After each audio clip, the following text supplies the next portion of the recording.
The views and opinions expressed on the Nova Society are those of the panelists and guests and do not necessarily reflect the views or opinions of the Phoenix Research Institute or any institution which any panel member is associated. Reproduction or dissemination other than for the purpose of education or information without the express written permission of the Phoenix Research Institute or Nova Society Media is strictly prohibited. I'd like to welcome everyone back to the Nova Society.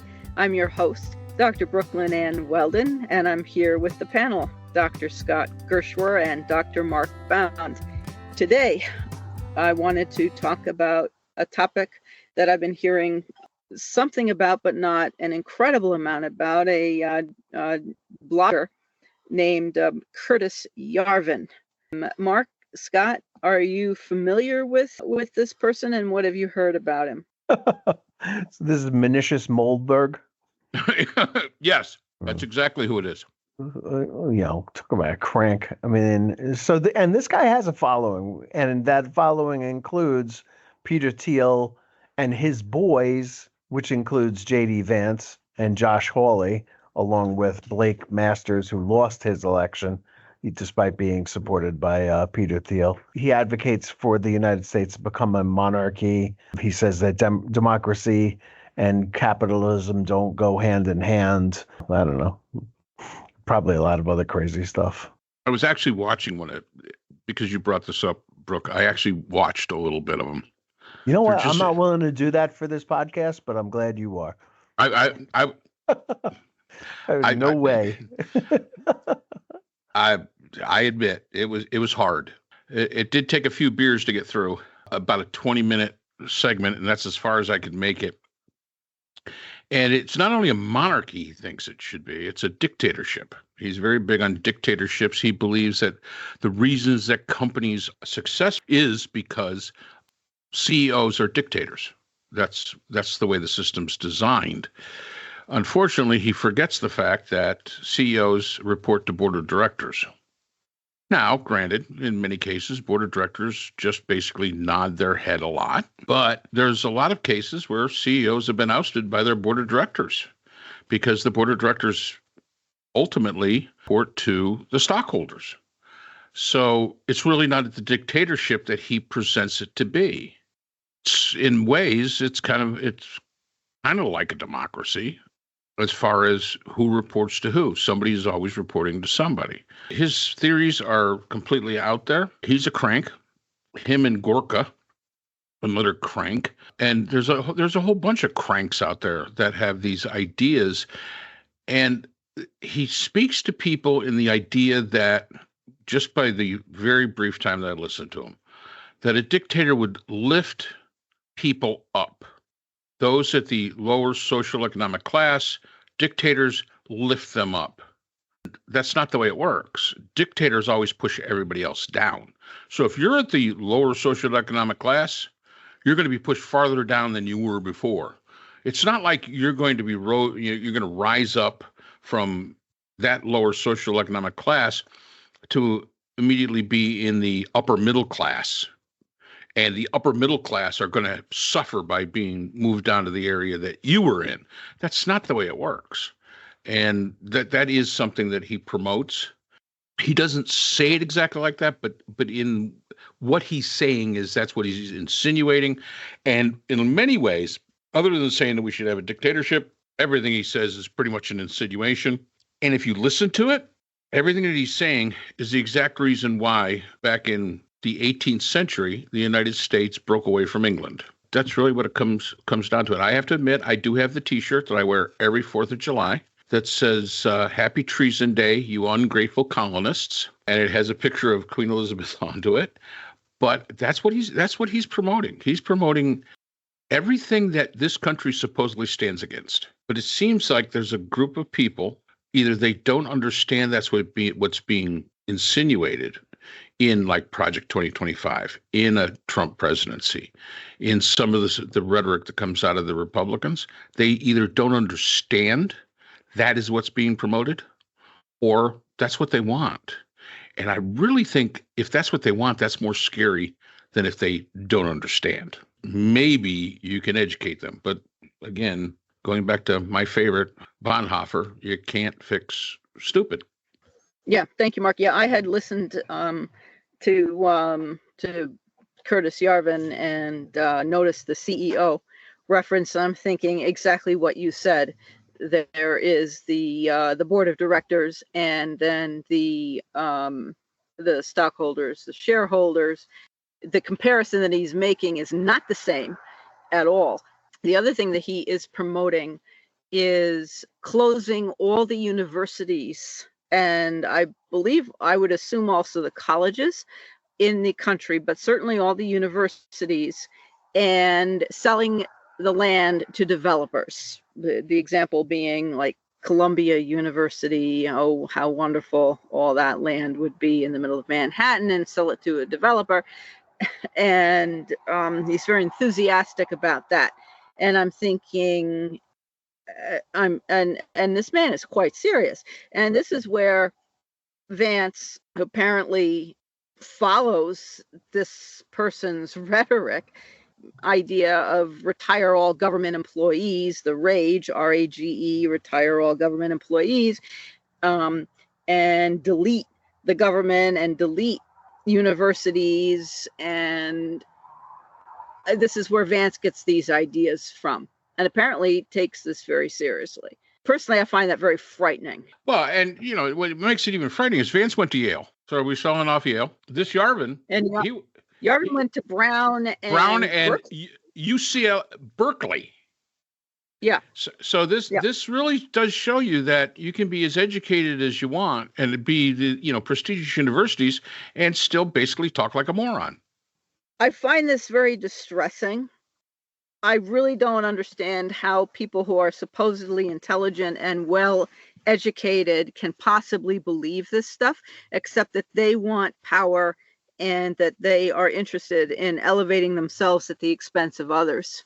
Yeah. And that most people are simply not intelligent enough or well educated enough to understand what it is that they're asking for. It's like these are very impressionable people, as bright as they are, looked at the movie The Matrix and thought it was a documentary, and they had to do something about it and be red pilled or and explain to everybody what all the problems are of the world and the United States and the problem with democracy and how Obama was the end of democracy, and the next person who comes along, who happened to be Trump, would do away with all that, and that would be a good thing. And getting Steve Bannon on board and getting J.D. Vance now on board it really, to believe such insanity would be disqualifying in another time and place.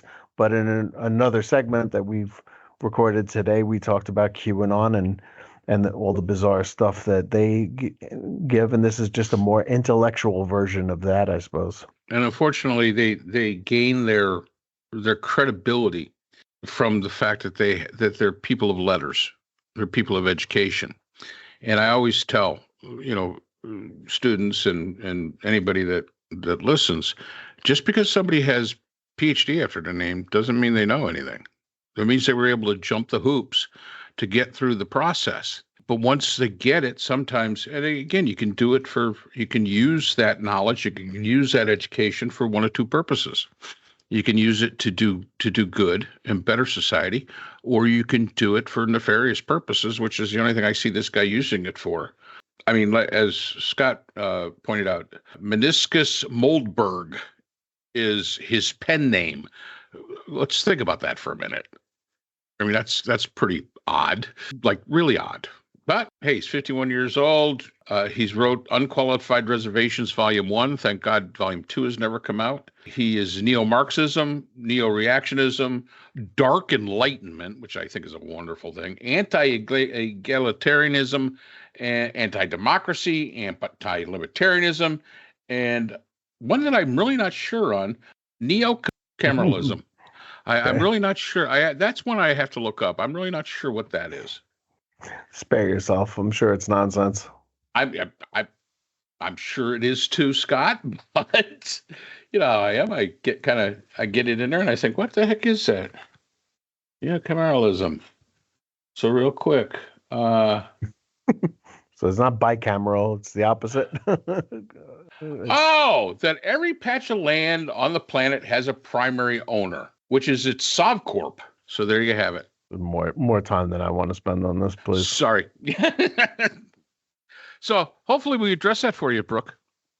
Yeah, thank you. Well, I'd heard of him and I saw his talk or part of it, and I was horrified that this is where Vance is getting his ideas. The more one looks, or the more I look into Project 2025 and where, Musk and all these people, the deeper all of this actually goes, with the more people who are undergirding Trump and his buddies. I mean, there's a lot of it's like the pyramid with Trump at the top. There's a lot of people underneath, and I find the more I examine, the more dismayed I become.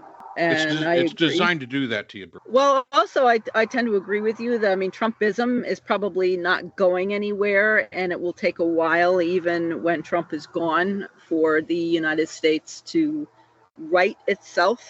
And I'm hoping that it can. So, you look at the people who are trying to be the next Trump, right? Tom Cotton is on every Sunday morning show every time he gets a chance. He's clearly hoping that he could be the next guy there. There are others, including Vance, I suppose.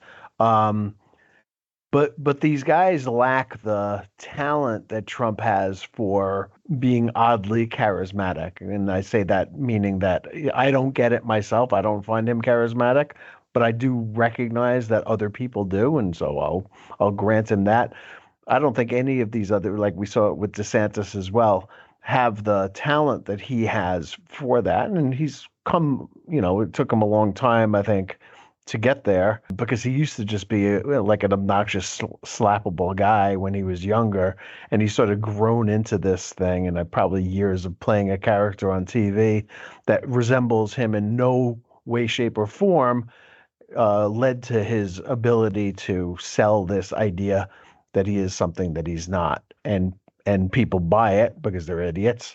I don't think any of these other guys have that talent. I haven't seen it yet. Certainly Vance doesn't have it. I don't think Hawley has it. I don't think Cotton has it. I don't really see any superstars growing out of this Republican Party. They're going to need to take a step back and revamp the whole thing before they can win elections again. So thank you both. I appreciate it, because I imagine about the Mets again. Yeah, well, I imagine that most people don't know who Yarvin is either, so I think it's a good. And they are better off for that. Yeah, I don't know. I first learned about him a couple of months ago, and I read a whole bunch of stuff about him. I was like, okay, another fucking crank that people are getting behind for some bizarre reason. Well, I think it's good for our listeners to be educated and to have knowledge. Alrighty, so thank you both, and we will see our listeners next time. So that's all the time we have for today's episode. The Nova Society is a production of the Phoenix Research Institute. We'd like to thank our sponsor for this week's episode, the Phoenix Research Group, an independent research consortium offering social issue solutions to NGOs and international government agencies through multidisciplinary, nonpartisan, and unbiased research. We'd also like to thank our podcast partners, Buzzsprout, who hosts the Nova Society, Audacity, our editing partners, Podkite, who does all our analytics, iHeartRadio, where people get their music and podcasts, Apple iTunes, the largest source of music and podcasts on the internet, Spotify, the most popular source for the Nova Society. The Nova Society is available on all these and other quality platforms mentioned in our description. We'd like to thank our listeners. Without you, the Nova Society would not be possible. If you have a comment, a question, or would like to be a guest on the Nova Society, we can be reached at nova.society.podcast@gmail.com. Always remember, the power of society is knowledge. So for Dr. Scott Gershwer, Dr. Priscilla Hobbs, Dr. Brooklyn Ann Weldon, and all of us here at the Nova Society, I'm Dr. Mark Bound. Be well, and we hope to see you again next time.